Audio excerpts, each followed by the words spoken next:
We were accepted into the Tokyo Metropolitan Police, or Keisho, and we trained with them. We were very honored to be able to practice with them, and it was a very great experience. So that is the moment where I saw that the way you train is more important how much you train. We were building more the team spirit and the energy of a team than we were building ourselves together. So we went to a lot of competitions that year, which gave a result because we were a good team in Korea. We believed in one another and were able to push each other, and we were able to follow each other with another's actions. Hey guys, welcome to another episode of the Tokushikai Inside Look podcast. Today we're speaking with Andrej Milosevic from Belgrade, Serbia. Andrej has been training for over 13 years, during which time he's been in the Serbian National Team since 2014, is the reigning national champion in Serbia 2 years running, and has podium finishes in multiple European championships, culminating with a surprise quarterfinals finish at the 2018 World Kendo Championships in Korea. Andrej holds the rank of Yondan and is currently leader of the Makoto Kendo Club, where he's applying knowledge from a degree and professional experience in physical training to kendo practice, and has helped lead the club to the most trophied in foreign and domestic competition. Andrej is an inspiring individual with an incredible balance of attitude toward the traditional and the new, and is both humble and confident, and has such a deep and introspective perspective on improving one's physical, mental, and spiritual abilities. I'm looking forward to picking his brain again in the future, and hope you take as much from this initial conversation as I did. So without further ado, here's Andrej Milosevic. My name is Andrej Milosevic. I live in Belgrade, Serbia, and I've lived here for all my life. The reason I started doing martial arts at the very start was it's a classical story. I was a little chubby kid who was bullied around in school, and I always dreamt of this kind of activity that would give me the confidence and the will to stand up for myself. I trained a lot of things. I trained karate, I trained kickbox, the capoeira, all the other things. I mean, it wasn't in that period. I practiced it even aside from practicing kendo. But at one point, I actually trained tennis for 7 years because my parents really wanted me to be in some kind of sport, which was individual, but yet it had popularity. But it wasn't working out too well due to the coach and the club where I was going to. It wasn't very ambitious for for the people who practiced there. So at one point I moved in 2006 from one apartment to another. So I moved from one region, which was not so filled with kids, to the center of the city, which was next to where I met a lot of friends. And there I met a guy a friend who lived in the same street as me. And he went to the same school as me, and he was practicing kendo. So he was explaining to me about this martial art a few times, and I was very excited about it regarding the fact that I always, watch Star Wars, Samurai Jack, or samurai movies. I loved them. In every picture when I was a kid, there was a stick in my hand, either beating a tree or beating with my cousins and friends. So basically, it was natural for me. And when I asked him about it, where can I start and how can I start, etc., he said, just come with me next time I'm going to the training session and we'll see how it goes. And it was November 17th, I remember the date, and my first training. And from then on, it went on very fast right now when I look back at it. Now I am the leader of that same club. So I took over in 2014 when I started studying sports and sports science. There was a huge change in the club. A lot of the guys who were older and had higher ranks than me, they left the club due to personal, not problems, but life. So one guy went to Sweden, one guy moved to another city.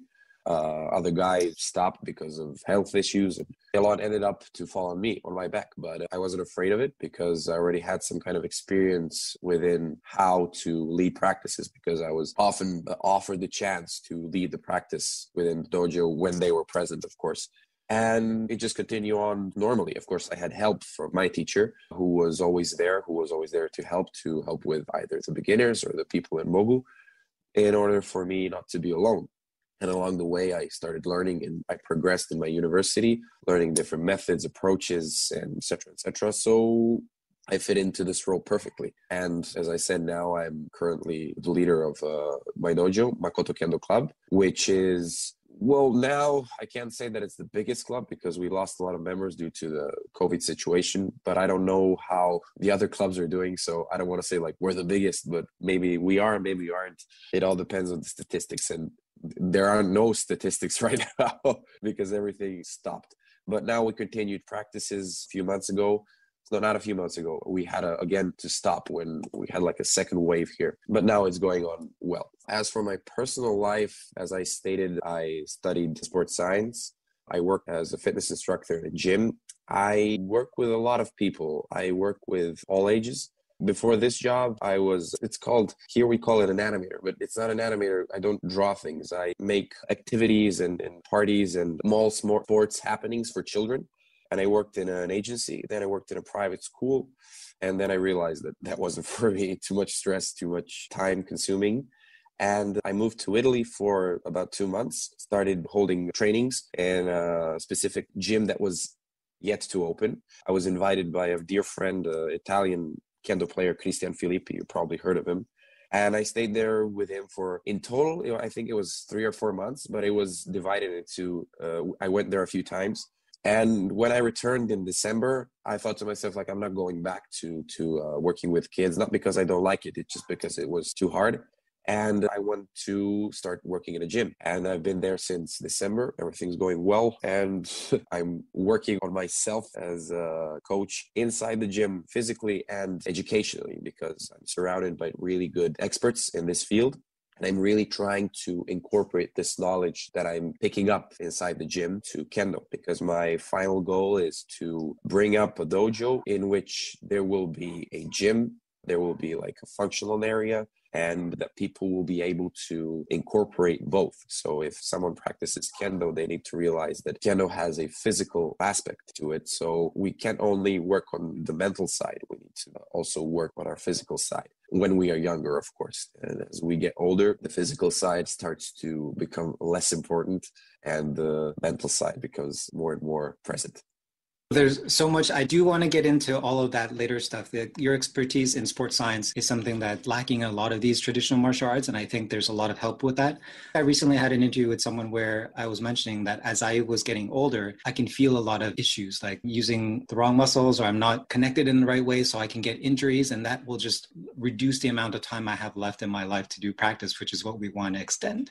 So I really want to focus on that. But I want to get into your life starting from the beginning of when you discovered Kendo. So you said you had a friend that was doing it already. When you decided to go, did you do some research about what it was, or did you just say, I'm going to follow you along and see? It was pretty much, I'm just going to go with the flow, because I already had experienced other martial arts, as in karate, taekwondo, and kickbox. And I went in there without any research. I just went like, okay, I think I would like this. I know something about it, but about Kendo, I didn't know anything. I even thought that I didn't even know what to expect, because I only saw the shinai and that he showed me. And I was like, oh, okay, cool. This looks like a lightsaber. It's swords fighting. You're hitting each other with sticks and you're waving it around. I want to try it. So I just went there. And I think the biggest reason why I was so captured by it and why I was driven to stay and continue was sensei, my sensei, Branko Borota, who looks like, if you watch Dragon Ball, he looks like the Goku's teacher. I can't remember the Master Roshi. Master Roshi. He looks exactly like Master Roshi. He's bald, he has a huge beard, and he's hell strong. Trust me, very, very strong. His forearm is double the size of mine, and I don't have small forearms. So his approach to Kendo is the closest that you can get to a Japanese sensei here in Serbia. Because if we want to talk about Budo and the senseis that teach Budo in Serbia, he is the only one who is true, because he really follows the way. He doesn't keep grudges. He doesn't mean anything bad. His only reason to teach and to show is for you to improve.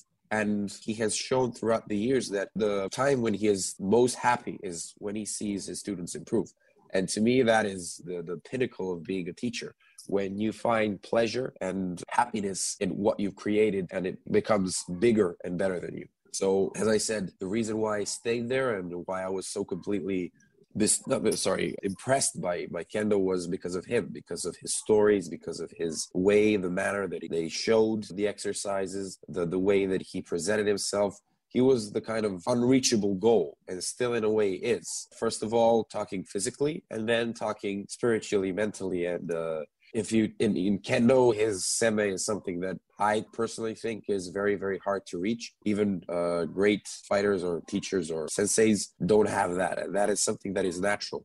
which I think is not only made in Kendo, but throughout your life. It's your life experiences and how you filter those things through your practice is what creates this kind of specific seven that only a few people have.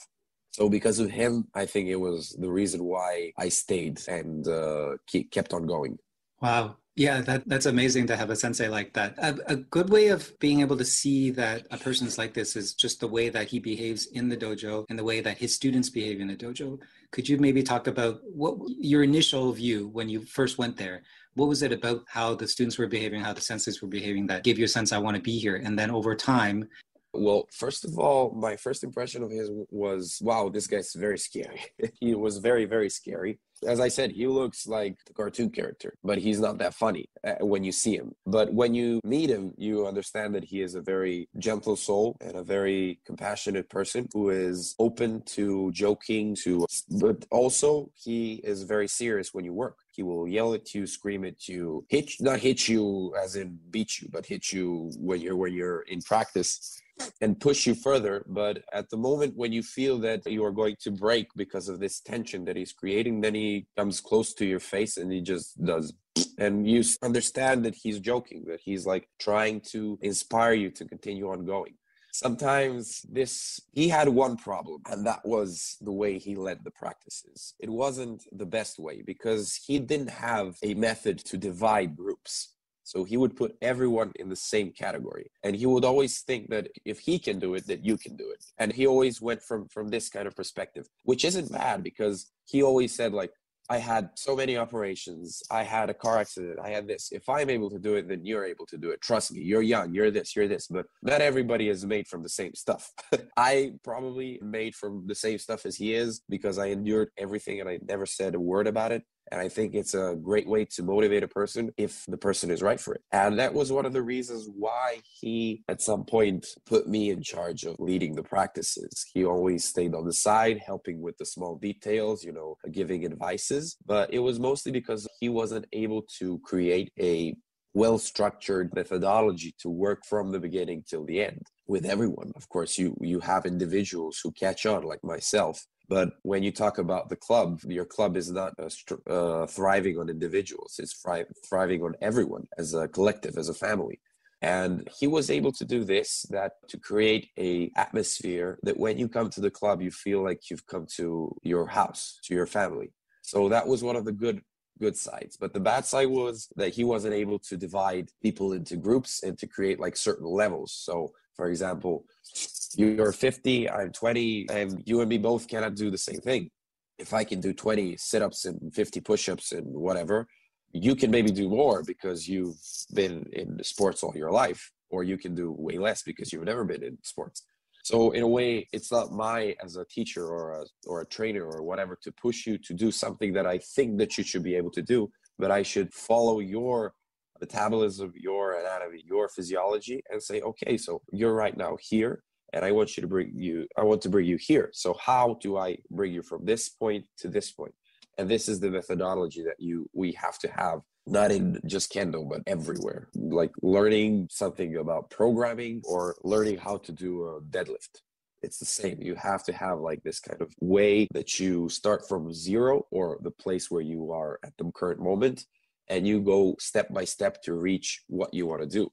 Usually when you skip things or when you force yourself to do things, it doesn't end up good. You either end up missing something or in the sports you get injured.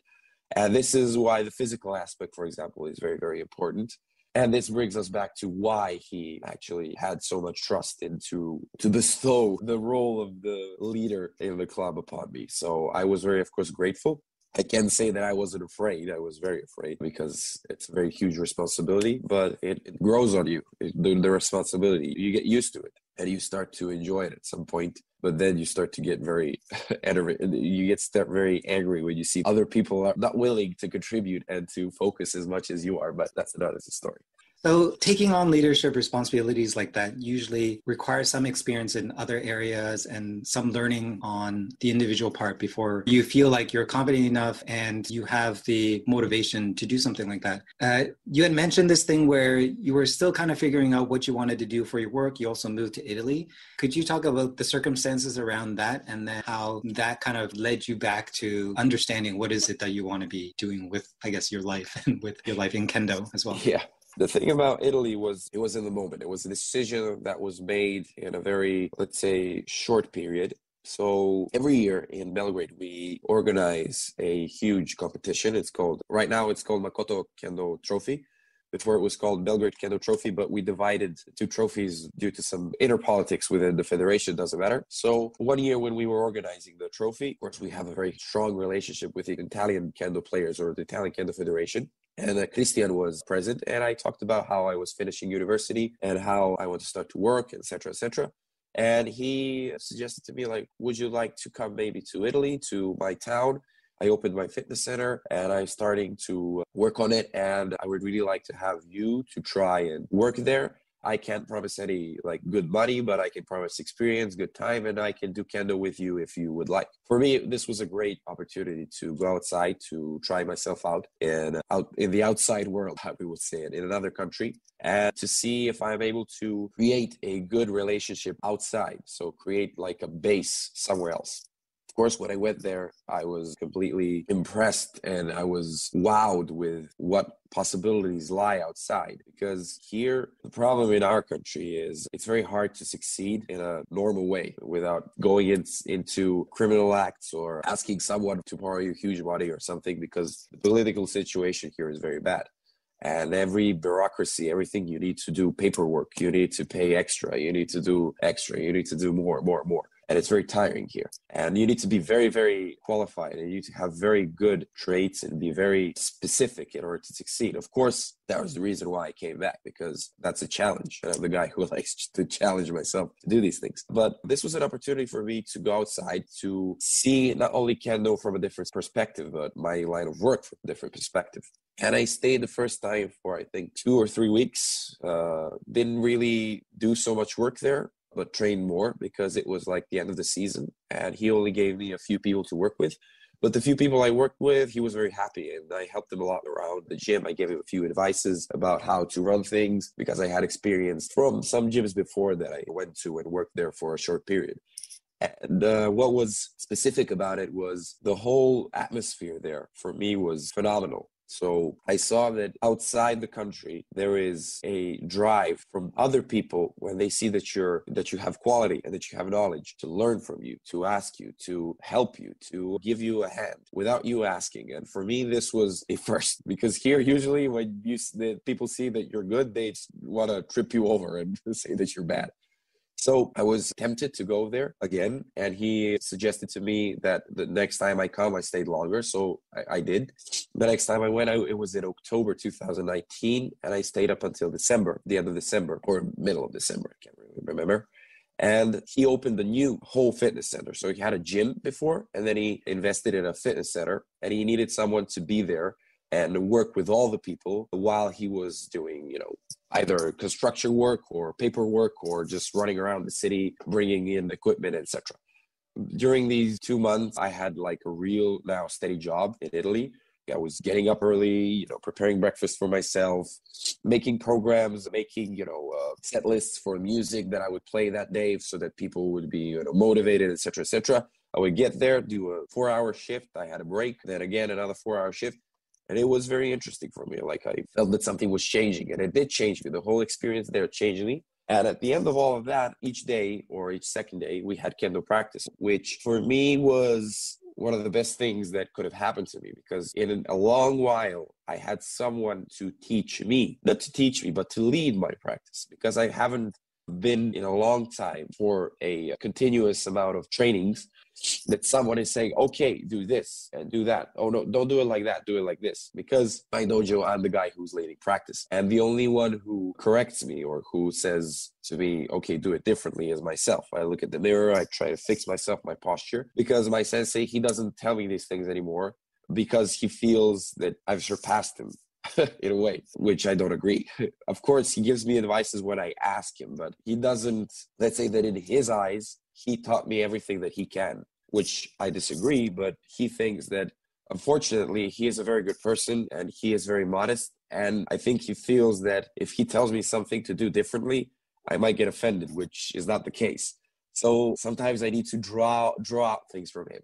So now in Italy, I had someone who is younger, who is in a different way experienced. So Christian has a lot of experience from World European Championships, from many, many seminars. And he was helping me in trying to find my new way, my new course for Kendo, for myself. And he showed me a lot of new things, a lot of new exercises, a lot of new ways how to get there. And from that point, I started to understand some of the things that my sensei was explaining to me. So it was the same thing that my sensei was telling me, but I just needed someone to give me a different format.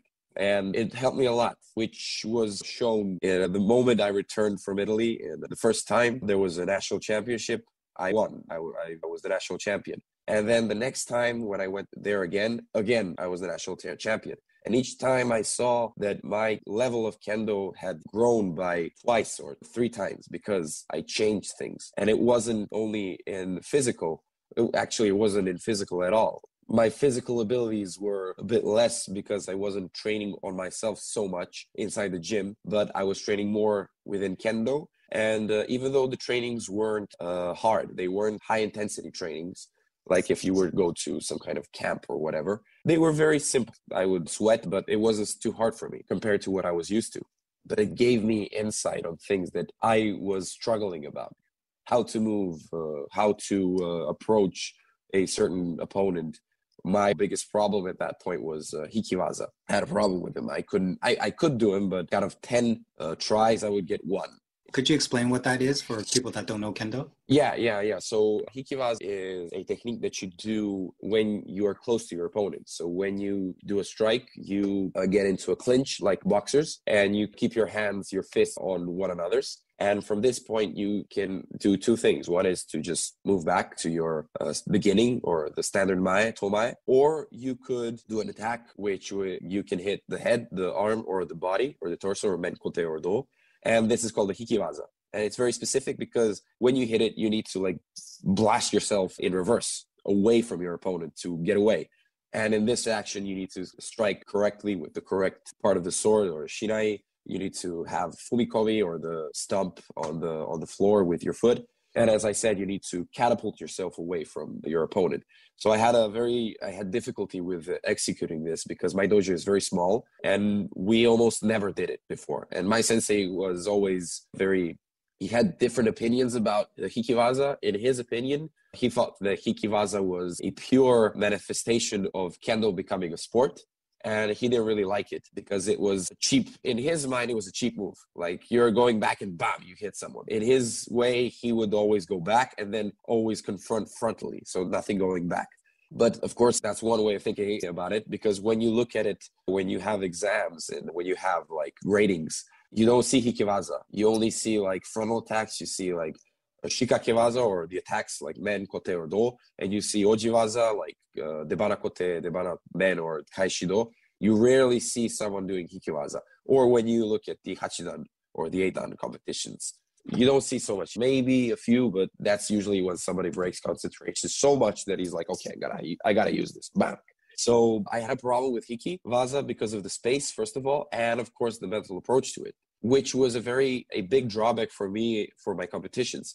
Looking at it from a side where I'm going more and more and more to foreign competitions, and I'm starting to clash with stronger and stronger opponents who have a very huge diversity of attacks. So not only one or two, but they're dangerous both in the Hikimasa and they're dangerous in Ojiwaza or Shikakiwaza or whatever. So I needed to bring more to my arsenal. And he provided me with this. So for me, this was one of the, let's say, biggest changes in my recent Kendo years, where I started to do Hiki. I started to approach it differently. I started to understand how to do it, which then enabled me to teach it, to show it to others in my club.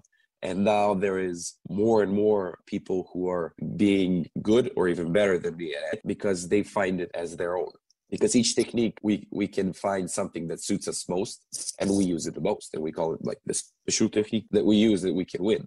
Everybody has it. Like Japanese players have it, Korean players have it, American, everyone. Could you talk about how you prepare for these tournaments, the national championship and then the world championship? Well, basically, our preparation system was always created by a federation. So we would have either 3 or 2 or 4, depending on how people were able or the money situation was at the current time. We would rent certain gyms and we would practice together, having different goals for each training. But the point was to have continuity.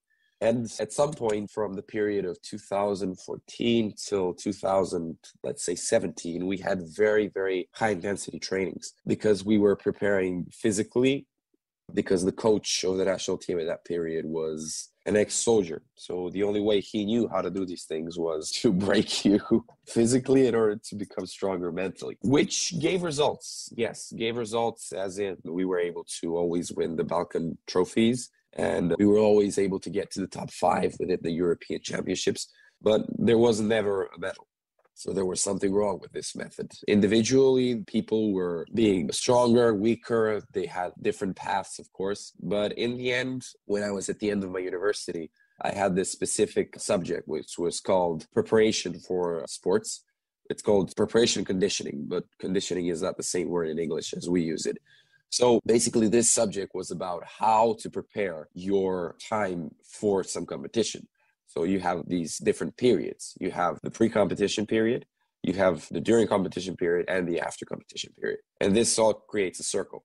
One cannot exist without the other, of course. So within these 3 points, I started to create my own schedule and training. It consisted out of 3 parts within each category. So in the pre-competition, it was divided into the standard preparation. It was standard specific preparation and then specific preparation.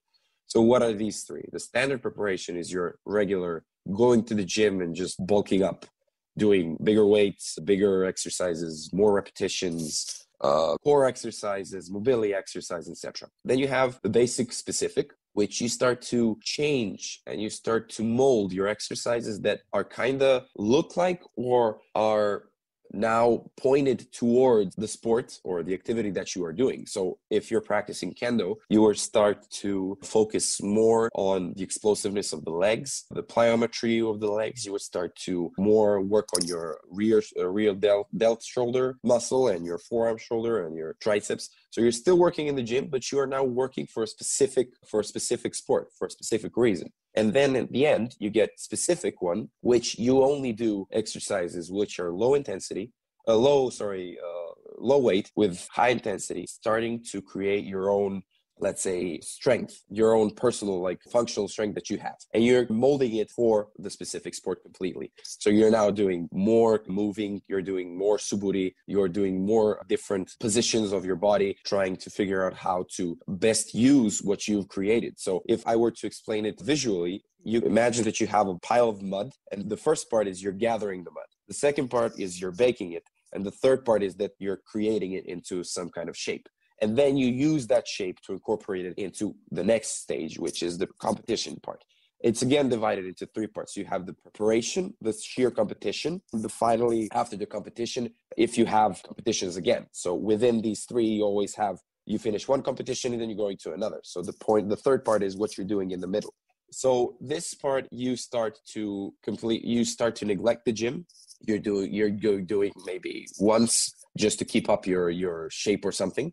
And you're doing more of specific trainings for the sport or kendo, or the martial art. So you're doing more kakari geiko, more roikomi, more uchikomi, you're practicing more of your basic techniques. Then you start to practice the second part is before the competition, you start to practice on your tactic and your technique. So you are practicing your specific technique, as I said, the special technique that you have. So for example, if your special is debana kote or just kote, like for example, if you have the Japanese player Nishimura, his specific one is kote. And he would practice it, he would work on it to make it perfect in order for when it comes to the point where there is fighting in the competition, when he uses it, chances that he will score on it are huge. So this is what you work on before the competition. And then you start to bring your foot back from the pedal. So you're not pushing anymore because your body needs time to regenerate. Your body needs time to rest.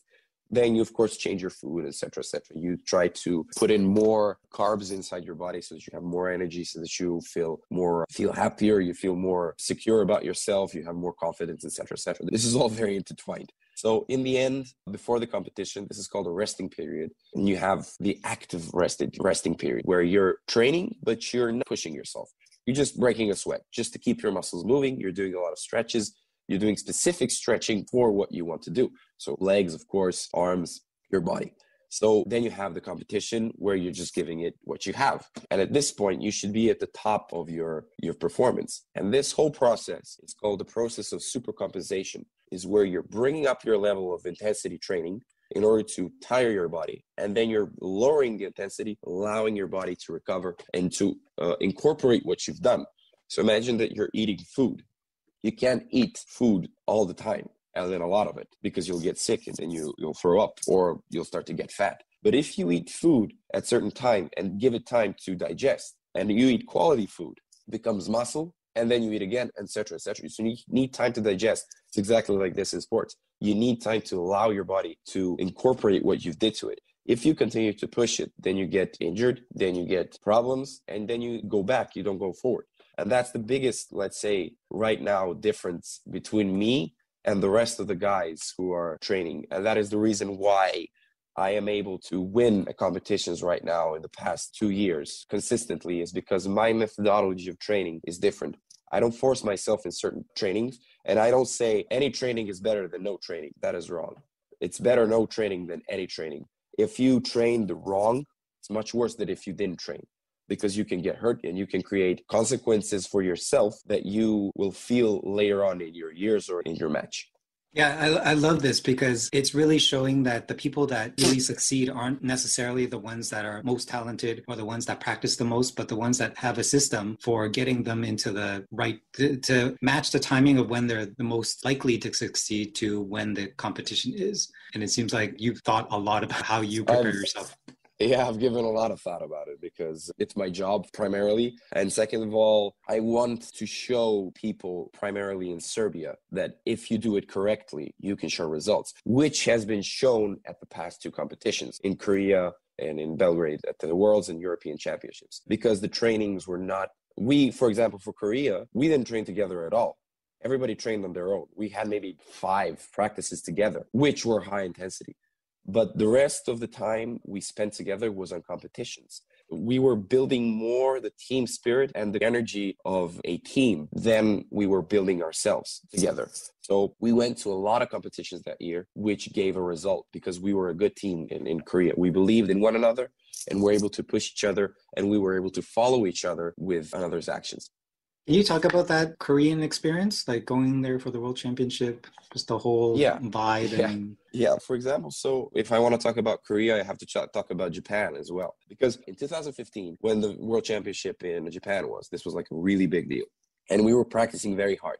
And aside from this whole experience of going to the Worlds, we had another reason for being excited. It's that because we were accepted into the Tokyo Metropolitan Police, or Keisho, and we trained with them. Why? Because one of our senseis, because Serbia had a program through JICA. I don't know if you know what JICA is. JICA is like a Japanese UNICEF that helps promote Japanese culture and Japanese culture throughout undeveloped countries or countries who are not inside any union, to help promote anything that is Japanese. Culture, sports, cuisine, whatever. So we had a sensei, Mitsunori Matsumura, who was an Anadan, and he was a reporter in Tokyo. Very highly respected person. And he had very good connections with the Japanese police. So he, at one point, suggested to us to send like a guinea pig there to stay for a month and train with them to earn their respect and trust. And one of our guys went there. He went through hell in 2014.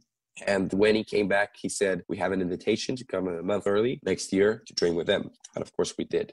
So this was very, very specific and we were very honored to be able to practice with them. And it was a very great experience. So that is the moment where I saw that the way you train is more important how much you train, because they have 3 practices a day and each practice is different. And I would see that not everyone will, if we went to all 3 practices during that day, but I would see that the people were different. So not everybody was training all 3 practices, especially the guys who were preparing for the Worlds, like Uchimura, who was there, and Masahiro Shadai, who was in the national team at that time. They weren't in all practices. They were a few practices because they weren't allowing them to break themselves.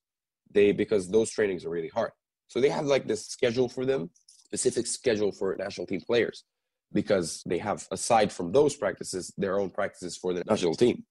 So in Japan, we spent there, it was more for police training rather than the World Championships, because by the time we came to the championship, we were dead tired because our sensei at that time wasn't, unfortunately, keen on letting us rest as the police intended us to, because they told us like a week before the championship, don't come anymore. And he, at that time, for that week, he went and took us to like universities and other trainings, and we were dead tired and we were not able to do anything. So next World Championships in 2010, we, unfortunately, because we didn't have any financial support from any other than the Federation of Kendo Federation. And here, financially, it works like you have a sports association of the Serbia, and it gives you a certain amount of money at a different time. So, for example, if you are the Serbian National Federation, Kendo Federation, and I am the Sports Federation, I say, okay, I will give you 500 euros, doesn't matter. But I will give you 200 euros now, and I will give you 300 euros later at some point, for example. So at that point, we didn't have so much money, and the Federation was only able to help us with buying the tickets and something for the accommodation, like a small part. So the rest was onto us, like the rest of the money. We would get it later. And of course, we didn't have so much money, so we decided to go like maybe a week or 8 days before the competition in order to get, accustomed to the weather and the time difference, etc. So we didn't have so much time to practice there. Of course, we practiced amongst each other. We went to a dojo because one of our teammates from the girl team was living in Seoul, Korea. So she took us to her dojo. It was great. So there at the Worlds, we had the worst pool. So we had the worst path. It wasn't even like Japan in the first match. No, it was gradually going worse and worse, harder and harder. So first we had Canada in the pools, which of course is a nation in the top 5 usually. Then if we exit the pool, we have Brazil, which is again in the top 5. And then if we pass them, we have America, which is in the top 3. And then if we pass America, then we have Korea, which is in the top 2. And then, of course, in the finals, we're going to meet Japan. But hey, come on. So we didn't really have any realistic wishes. we didn't really think that we would be able to do anything. But we all had the same thought. And it was like, oh, well, we came here. Let's just give it all we got, see how far we can go. We don't want to back down. We've been to these other competitions. We did a lot of results. So whatever happens, happens. And then happened first Canada. We did Hikimasa with the team, but we had more points with Greece. So we went outside the pool. So we didn't actually lose to Canada. We went toe-to-toe with Canada, but we won because we had more points with Greece, which, to tell you the truth, I think is more because we knew the Greek team better than the Canadian team. We did with the Greek team a lot of times before, and we always won. And of course, we had the confidence to go in and make more points. And of course, Greek players are not to be taken lightly. They have a few guys who are very, very tricky, like Kapnidis, who actually won, I think, in their match. Then we went to Brazil. We were just happy that we passed the pool. And with Brazil, we were like, okay, this is Brazil. They're very strong. Let's just give it our best. And then the first guy goes out, 2-0, wins. Okay. The second guy goes out, boom, 2-0. We're like, okay, so I'm the third one. I'm the Chukin, I think it's called. I always forget these names. And I'm thinking to myself, okay, you can cut this and win, or you can lose or do Hikimasa to create things either more interesting or worse. And I was very keen to win because at that point, amongst us, I was regarded as the strongest at that point because of my preparation and everything. So I felt like it was my obligation. It was my duty to win. And I won 1-0. I didn't want to risk it to get the second point. I didn't want to run to it. And we won. We were like, wow, we won. Brazil 3-0. That was amazing. And the next two guys lost, I think. I can't remember. And then came America. So we were jumping over hills, and now came the Grand Canyon. This wasn't possible. These guys were monsters. I mean, trust me, I do a lot of physical exercise for myself. I did gymnastics in my younger days, and I did parkour for 10 years, and I did a lot of weights and everything. I'm pretty strong. I'm pretty strong on my feet. I'm pretty stable. When I was in Japan in the police, they couldn't, knock me over. It was fun for them. They thought it was funny. But this guy that I fought up against, it was like moving a truck. I couldn't move him an inch. And his technique was flawless. His attitude was horrifying. So this showed us what the next level is and where we need to strive for. So generally, it's no wonder why Japan, Korea, and America are always the top three, because they have this next level that we saw and that we wanted to strive for. And now this whole competition, the World Championships, had a great impact on us. I mean, it gave us this kind of boost, this trampoline that we needed to be more sure of ourselves, because we were always at the Europeans reaching the 5th place or 4th place. We never could take that medal. And came 2019, we changed the team a lot due to some I don't want to say problems, but some misunderstandings and some different opinions.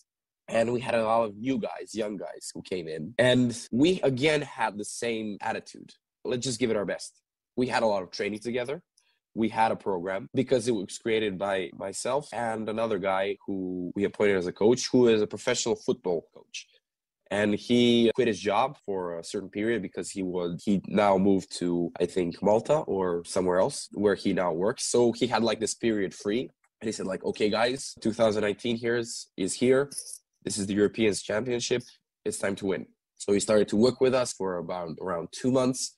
He created this kind of team atmosphere. He created a very good team. And the competition was, for us, one of the, let's say, hardest competitions that we had at that period, because we were scared of the younger guys that they weren't able to keep up. But they did an outstanding job. They left their heart on the field, and they left their kendo that they did before was different than from the kendo they did now. They did phenomenally. It was either the excitement, or the adrenaline, or everything, but it went great. And we got to the 2nd place, which was from 0 to 2nd. That's awesome. And not only did we get to the 2nd place, we got the 6th match with the French team, which hasn't happened in a long time. So some small country that has around 300-400 practitioners with 3 new guys in the team got to the finals and went into the 6th match with France. This is a big thing for me. And of course, I'm not satisfied. I think we could have taken the 1st place, taken the crown off the French, but let's not be too hungry. There's always next year, there's always another competition. And it's always the point of going forward, always changing, always keeping up with what's new, what's going on, and always strive for the next competition, either it's Worlds or Europeans. So I'm sure that when you see these younger guys coming up in your team, you probably remember a little bit about when you started and when you were being brought up. So what's your view on helping them in some ways become the next you, or kind of creating that environment and motivation for another generation to come up and do the same thing that at least help the country and your dojo achieve what you've been able to build so far? Yeah, so for example, aside from winning the 2nd place in the senior team, we won even better the 1st place in junior teams. And the kids who were in this team were three from my dojo. So both me and my sensei trained them. My sensei was asking me to do a program for them, to create like a system, and he would create the exercise within those programs. And I gave him the intensity. I always went to practice with them, to beat the shit out of them. You can censor this. And the thing was, tell you the truth, I felt more happy when they won than when we won, because I feel that it's important to create that, what you said, a new generation. And what I remember when I was accepted into the senior team, it was different. It was way different. First of all, I was in the junior team, and I brought 2 medals from my European Championship as a junior. 3rd place in individual and 2nd place in teams. And at that point, that was like a really big deal. And my whole generation of, actually the 3 of us, they expected us to go on. Unfortunately, I'm the only one who stayed in the national team out of 3. The two other guys, they are trying. One guy stopped practicing for some time because of his work, because he finished political science, so he got into politics, so he couldn't practice so much. The other guy changed from one stance to another, so he started it all over again, and et cetera, et cetera. So the only one who was left was me. And I was at that time, from 2014 up until 2019, I was the youngest player, always. And I was always at the end of the stick, I was always the guy who did double, who did triple, who did more, because I was the youngest, which I didn't really think it was bad. For me, it's something that it was just like, okay, no problem. And that's why where I am today, because of all these hard trainings that I endured and that I pushed through, I am at where I am. So now I am thankful for these things. But I don't think that's the right way to do it. So what I try to do with the new guys and the younger guys who are coming is to make them feel more comfortable, accepted, and give them this kind of staircase that they can go by. Not to tell them like, oh, you're not there yet. I want to tell them, okay, you're not there yet, but you have something that I didn't, and you are better than me when I was your age. You have to understand that. And that is when your sensei says to you, you're better than me. He doesn't think that you're better than him at this moment. He thinks that you're better than he was when he was your age, which is a great success for a teacher. Create something that someone is better than you were at that time. So now for the Europeans, that was supposed to be in Norway, and the Worlds that was supposed to be in Paris, we wanted to take the kids. We wanted to take for the Worlds the 3 juniors that were in the individual and 4 seniors, to give them a chance, to give them to see the World Championships, to see how it looks from the senior side. Because the World Championships is a place where right now, except going in the top 8, is not something that we can achieve. I really want to think that we can win 3rd place, but I got to be realistic. With the current situation and everything that we have right now, it's not possible. It is, but it needs more time and more work. So all in all, we wanted to experiment with them and to give them like some ambitions. But this whole COVID situation created a real big gap in the focus and nobody is committed anymore to anything. I'm not talking about kendo, I'm talking about anything. So we have people, especially young people, who are demotivated. And one of the reasons why they were motivated so much was because of the competitions. You can't explain to a young mind the virtues of Budo if they are not already in it by their house, how their parents taught them. So the way you have to motivate them is by showing them results, that they can make results. And the best way to show results is a competition. And this year we had no competitions. All the competitions have been postponed or canceled. And it's very difficult to keep these young people in line. Fortunately, now they're coming back because, everything is becoming more and more normal here. And the people are starting to, actually it's not becoming normal, just people being fed up with all this situation that is going on and are taking off their masks and going like, whatever, let me get sick. I don't care anymore. I can't live anymore like this. And people are returning. So definitely, yes, if I were to sum this all up, the whole way to improve not only the national team, but the whole federation is to focus more on the younger people, on people who have a future. And we need to show them how to practice well, how to practice good, and how to practice fair, to be fair, to have a good relationship between each other. Because most of the problems that are happening in federations, not only in our, but in every federation, is the quarrels between clubs and people. And that is what drives nations, worlds, and people from each other. The best reason why France is the most dominant in Europe is because they have a system that functions and it's a core that creates results. And there are people who don't agree with them, but there are a few. They took the majority. If it's good or if it's bad, I don't know, but there is a majority of people and it shows results. So it's good. So yeah, that's it. You mentioned earlier that in Serbia, there's a lot of political stuff, bureaucracy that you have to go through. So you have to work hard to get stuff done. I imagine that's something that sculpts the characters in Serbia. But anything else that you find that is within the culture of Serbia that has allowed you guys to both want to do kendo and also do it well? Is there something in the Serbian culture that aligns with kendo culture? No, no. Like Serbian culture is on a completely different side. It's completely different. But the thing is, we are a hard-headed, stubborn nation. We are people who, if you tell us don't do this, and if we think that it's right to do it, we're going to do it. And you can see it, it's sometimes bad, but it's sometimes good. And you can see it in our athletes, not only in kendo, but in basketball, water polo, tennis. I mean, look, you had the situation with Djokovic, with him hitting the ball, the woman with the ball in the neck, whatever, and he got disqualified. You'll hear people saying, oh, because he's Serbian, he got banned. Some other people will say, no, he deserved, he's an aggressive player, etc., etc. What happened. But the thing is, he came back to Rome and he won. He didn't let those things set him back. And that's the same within basketball, where you have our guys who go up against America, which is a monster in basketball. And we won one time back in 90, whatever. And we went to the finals with them again. Then you have water polo. We don't have a sea. And we're the best in the world there. Of course, okay, we have rivers and good pools, etc. But when you look at the majority of people that live in Serbia, the people who stick to a certain sport or activity usually are very stubborn and very hard-headed and are very focused on it and are usually able to follow their own way, to create their own system and their own virtues to follow in order to succeed, which are, of course, within the perimeter of the rules and boundaries that a certain sport gives you.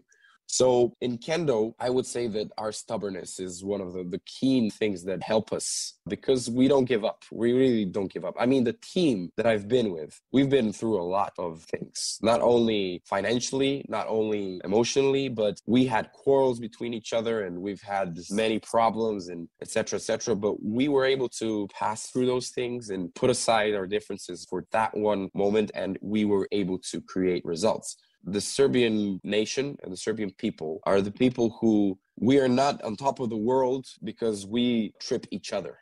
There is a saying in Serbian, like, only together we can win.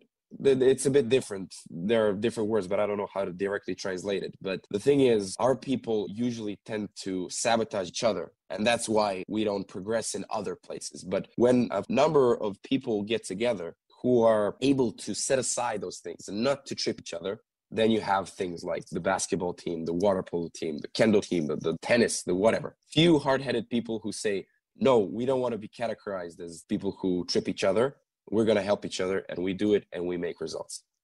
Yeah, no wonder you guys are strong, and I can totally see it in your character. And it's good that you had, I guess, like a good upbringing and a good sensei role model to create a person. And I'm sure that you as a leader of the next generation will help bring Serbia into even more things. Is there anything that, to wrap up this interview, that you might want to say to the audience, some kind of message? If there's anything you want to share in terms of where you train or events that you've hosted, or just anything? Well, let's say, first of all, I want to thank you for this opportunity to share my points of view and my opinions. And I really hope that whoever listens to this understands something better about themselves, because I think that anything that a sensei or a teacher or a trainer can do is not to create you, but show you the way and explain to you how you can become better at what you are doing, so you become the best of yourself. That refers back to the comparison where Christian told me something in a way that I understood, which my sensei was telling me a long time ago. So just another person said it in a little bit different way, helped me a lot.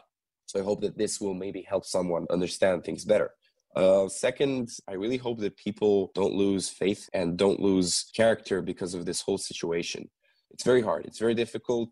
And pandemic with the COVID virus has created a gap between people. Physically, it has created a gap. And as much as we like to talk on Zoom and, internet, we know that our emotions and our relationships are usually based on physical contact and physical communication. So this would be a much more interesting if you were sitting now aside me. Of course, okay, now you're in Canada, I was Serbia, but if you were for Serbia or I was in Canada, it would much be more pleasant and more specific and emotional if you were here.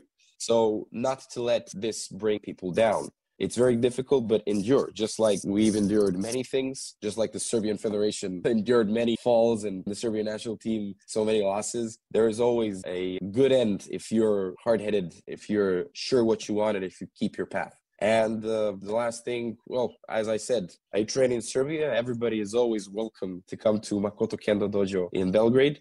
We, as I said, organize each year. This year, unfortunately, because of the situation, there will be no competition. So there is officially, I haven't officially typed on Facebook in the events that we won't have. So this is the first official statement that there will not be, unfortunately, this year, Makoto Kendo trophy. But next year, I hope there will be. And I hope that Canadian Kendo players listen to this and that they feel motivated to come. It's a very strong competition filled with many good people, a good atmosphere, and most of all, a good relationship between the fighters. So it's always great to see the French, the Germans, the Italians, everybody together talking and laughing and having a good time. So anytime anyone wants to come to Belgrade, they know how to find me. Just type in Makoto Kendo Club and you can come.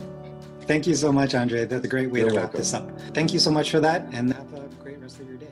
Thank you. Talk to you again soon. Yeah. Here for you. Bye. Hey guys, I hope you enjoyed that episode because we have a lot more exciting conversations to share as we explore the world of the traditional Japanese martial arts. The Inside Look podcast is available on most common podcasting platforms and on YouTube. Remember to subscribe to not miss out on new interviews as they are posted. We're always looking for feedback to improve, so please write us a review or drop us a line at podcast@tokushikai.ca or on Facebook and Instagram at tokushikai.canada. Until next time, thanks for listening.